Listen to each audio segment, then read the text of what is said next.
بسم اللہ الرحمن الرحیم۔ حضرت لوط علیہ السلام کے والد کا نام ہاران تھا، جو طارق ازر کے بیٹے اور حضرت ابراہیم علیہ السلام کے سگے بھائی تھے، یعنی حضرت لوط علیہ السلام حضرت ابراہیم علیہ السلام کے بھتیجے تھے۔ آپ حضرت ابراہیم علیہ السلام پر سب سے پہلے ایمان لانے والوں میں شامل ہیں۔ نیز آپ حضرت ابراہیم علیہ السلام ہی کے زمانے میں اہل سدوم کی رہنمائی کے لیے نبوت کے منصب پر فائز ہوئے۔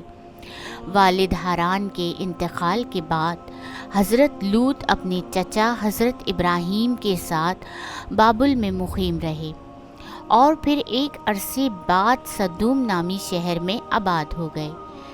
سدوم کے آس پاس 5 نہایت خوبصورت شہر آباد تھے، جن میں سے ہر ایک کی آبادی 1,00,000 نفوس سے زیادہ ہی تھی۔ یہ علاقے نہایت سرسبز و شاداب اور قدرت کی فیاضی کا حسین شاہکار تھے۔ جب کوئی قوم اللہ کی دی ہوئی نعمتوں کا شکر ادا کرنے کے بجائے غرور اور تکبر اور عادات بد میں مبتلا ہو جائے تو ایسے لوگوں کے دل و دماغ پر شیطان قابض ہو جاتا ہے اور پھر یہ ابلیس کے نقش قدم پر چلنے لگتے ہیں۔ ایک دن بستی کے لوگ باہر سے آنے والوں کو روکنے کے طریقہ کار پر غور کر رہے تھے کہ ابلیس ایک بزرگ کی شکل میں ان کی محفل میں آیا اور کہا، اگر تم اس سے پیچھا چھڑانا چاہتے ہو تو میرے کہنے پر عمل کرو۔ اجنبی بزرگ کی یہ بات سب نے نہایت توجہ سے سنی اور طریقہ بتانے پر اصرار کیا۔ ابلیس نے کہا، کل بتاؤں گا۔ دوسرے دن وہ ایک خوبصورت نوعمر لڑکے کے بھیس میں آیا اور انہیں اپنی عورتوں کے بجائے مردوں کے ساتھ فعل بد کرنا سکھایا۔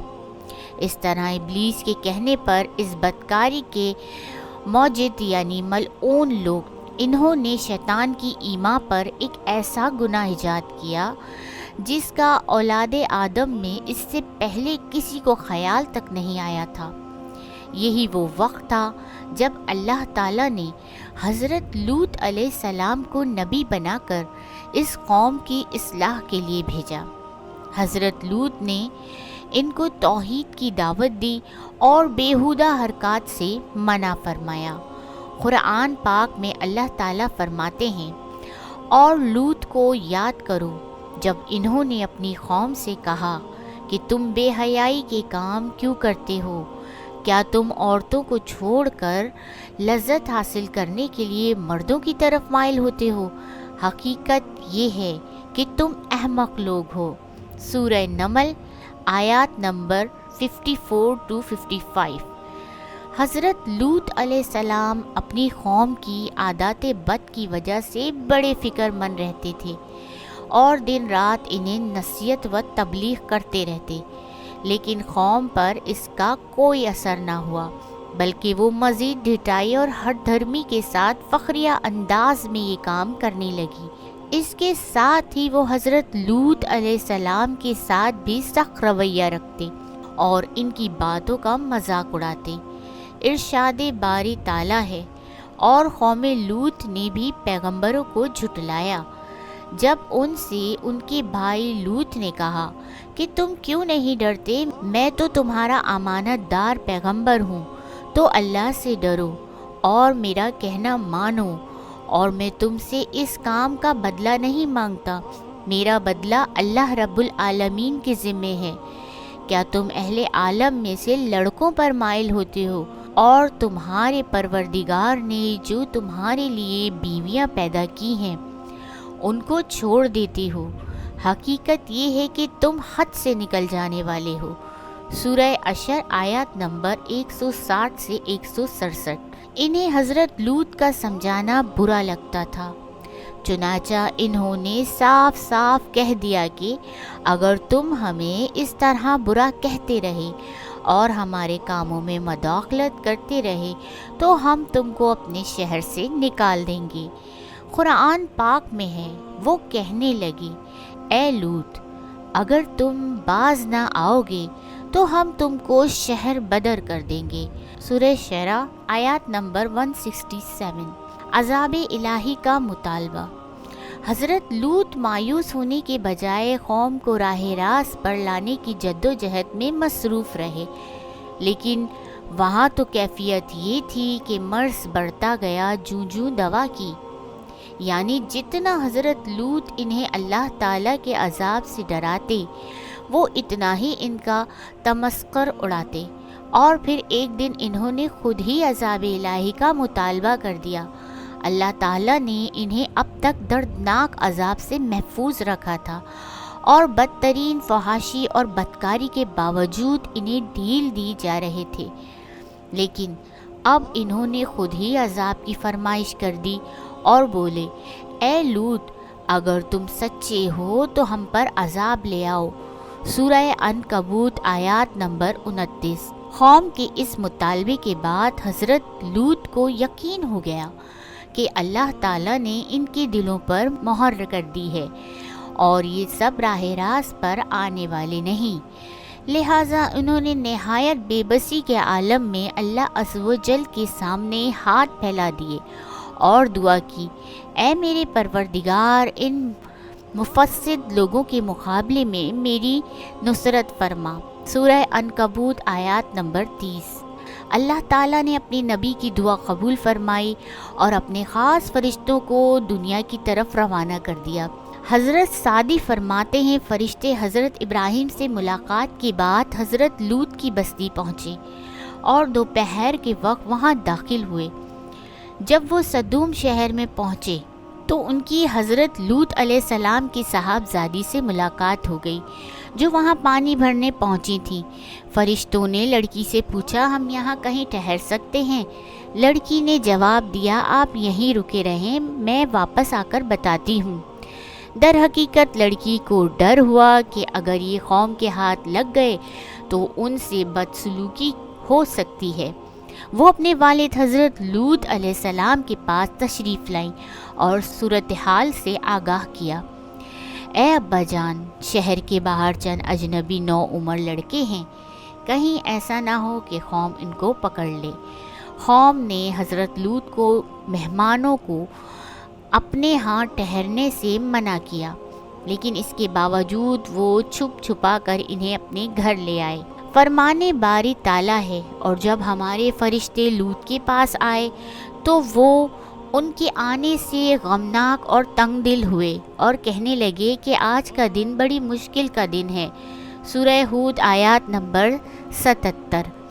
مفسرین فرماتے ہیں کہ یہ فرشتے حضرت جبرائیل، حضرت میکائیل اور حضرت اسرافیل تھے، جو نہایت حسین و جمیل نوعمر لڑکوں کی شکل میں تشریف لائے تھے۔ حضرت لوط نے جب ان خوبصورت نوعمر لڑکوں کو دیکھا تو سخت گھبراہٹ اور پریشانی میں مبتلا ہو گئے۔ انہیں اپنی قوم کی عادات خبی کے پیش نظر خطرہ تھا کہ نہ جانے قوم ان کے ساتھ کیا سلوک کرے۔ حضرت لوط کی بیوی کافروں سے ملی ہوئی تھی، سو اس نے نوعمر لڑکوں کے گھر میں موجودگی کا راز فاش کر دیا۔ یہ سن کر بستی والے دوڑتے ہوئے حضرت لوط کے گھر پہنچے۔ قرآن پاک میں ارشاد ہے، اور جب قوم دوڑتی ہوئی ان کے پاس پہنچی، یہ لوگ پہلے ہی سے برے کام کیا کرتے تھے، تو لوط نے کہا، اے قوم، یہ جو میری قوم کی لڑکیاں ہیں یہ تمہارے لیے جائز ہیں اور پاک ہیں، اللہ سے ڈرو اور مجھے میرے مہمانوں کے بارے میں رسوا نہ کرو۔ کیا تم میں سے کوئی بھی شائستہ آدمی نہیں؟ سورہ ہود کی آیات نمبر 78۔ حضرت لوط کی بات سن کر وہ لوگ بولے، اے لوط، کیا ہم نے تم کو سارے جہاں کی حمایت اور طرفداری سے منع نہیں کیا تھا؟ سورہ ہجر آیات نمبر 70۔ اور تم بخوبی واقف ہو کہ ہمیں تمہاری بیٹیوں سے کچھ حاجت نہیں، اور جو ہماری اصل چاہت ہے اس سے تم بخوبی واقف ہو۔ سورہ ہود کی آیات نمبر 69۔ قوم لوط کے اس بے شرمانہ جواب سے اندازہ لگایا جا سکتا ہے کہ وہ فعل بد میں کس حد تک مبتلا ہو چکی تھی۔ مفسرین لکھتے ہیں کہ جب حضرت لوط کی قوم ان کے گھر کی طرف دوڑتی ہوئی آئی تو حضرت لوط نے گھر کے دروازے بند کر لیے اور ان نوجوانوں کو ایک کمرے میں چھپا دیا۔ بدکار مسلح لوگوں نے آپ کے گھر کا گھیراؤ کر لیا اور ان میں سے کچھ گھر کی دیوار پر بھی چڑھنے کی کوشش کر رہے تھے۔ حضرت لوط اپنے مہمانوں کی عزت کے خیال سے بہت زیادہ گھبرائے ہوئے تھے، چنانچہ اس بے بسی کے عالم میں ان کے منہ سے نکلا، اے کاش مجھ میں تمہارے مقابلے کی طاقت ہوتی یا کسی مضبوط قلعے میں پناہ پکڑ سکتا۔ سورہ ہود آیات نمبر 80۔ فرشتے یہ سب منظر دیکھ رہے تھے۔ جب انہوں نے حضرت لوط کی بے بسی اور پریشانی کا یہ عالم دیکھا تو حقیقت سے پردہ اٹھاتے ہوئے یوں گویا ہوئے، اے لوط، ہم تمہارے رب کے بھیجے ہوئے فرشتے ہیں، یہ لوگ ہرگز تم تک نہیں پہنچ سکیں گے۔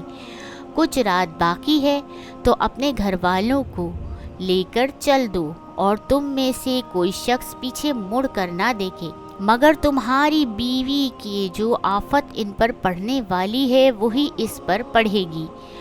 ان کے عذاب کے وعدے کا وقت صبح ہے، کیا صبح کچھ دور ہے؟ سورہ ہود آیات نمبر 81۔ مفسرین لکھتے ہیں کہ حضرت لوط علیہ السلام حقیقت حال جان کر مطمئن ہو گئے اور اپنے اہل خانہ کے ساتھ رات ہی کو نکل کھڑے ہوئے۔ بیوی بھی ان کے ساتھ تھی، لیکن کچھ دور جا کر وہ واپس اپنی قوم کی طرف پلٹ گئی اور قوم کے ساتھ جہنم رسید ہو گئی۔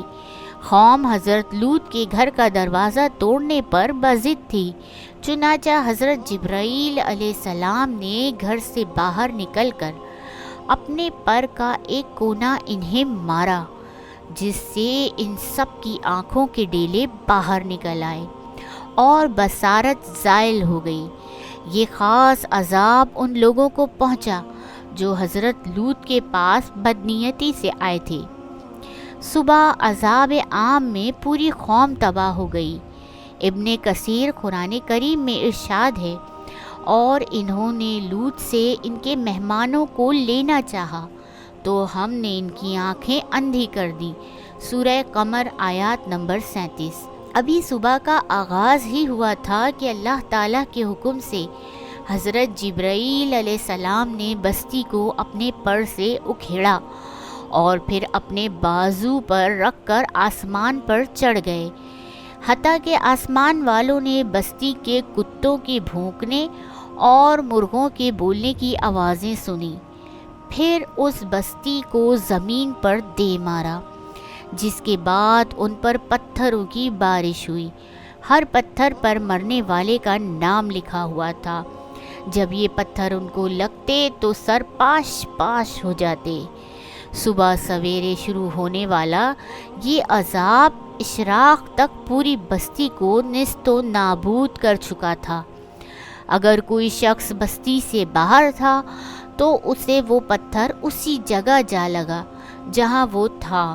اللہ تعالیٰ نے قرآن پاک میں فرمایا، پھر جب ہمارا حکم پہنچا تو ہم نے وہ بستیاں الٹ دیں اور اس زمین پر کنکر کے پتھر برسانا شروع کیے جو لگاتار گر رہے تھے، جن پر تمہارے رب کی طرف سے خاص نشان بھی تھے، اور وہ ظالموں سے کچھ دور نہیں۔ سورہ ہود کی آیات نمبر 81 اور 82۔ قوم لوط کی ان خوبصورت بستیوں کو اللہ تعالیٰ نے ایک انتہائی بدبودار اور سیاہ جھیل میں تبدیل کر دیا، جس کے پانی سے رہتی دنیا تک کوئی فائدہ نہیں اٹھایا جا سکتا۔ سمندر کے اس خاص حصے میں کوئی جاندار مچھلی، مینڈک وغیرہ زندہ نہیں رہ سکتا، اس لیے اسے بحر مردار کہا جاتا ہے۔ دنیا کی 5 حسین ترین بستیوں میں آباد قوم لوط کو اللہ تعالیٰ نے 22,000 قبل مسیح نیست و نابود فرما کر رہتی دنیا تک کے لیے عبرت کا نشان اور عقل و شعور رکھنے والوں کے لیے نصیحت بنا دیا۔ کچھ سال پہلے بحر مردار کے ساحل پر قوم لوط کی بستیوں کے بعد تباہ شدہ آثار ظاہر ہوئے، جبکہ اللہ تعالیٰ نے 1400 سال پہلے قرآن کریم میں فرما دیا تھا کہ ہم نے اس بستی کو صریحاً عبرت کی نشانی بنا دیا ان لوگوں کے لیے جو عقل رکھتے ہیں۔ سورہ عنکبوت آیات نمبر 35۔ امید ہے کہ اس واقعے سے آپ کو بہت زیادہ انفارمیشن ملی ہوگی اور آپ کو بہت کچھ سیکھنے کو ملا ہوگا۔ اگر آپ کے علم میں اضافہ ہوا ہے، آپ کی نالج میں اضافہ ہوا ہے تو میرے چینل کو لائک کریں، شیئر کریں اور سبسکرائب کریں۔ Thanks for watching.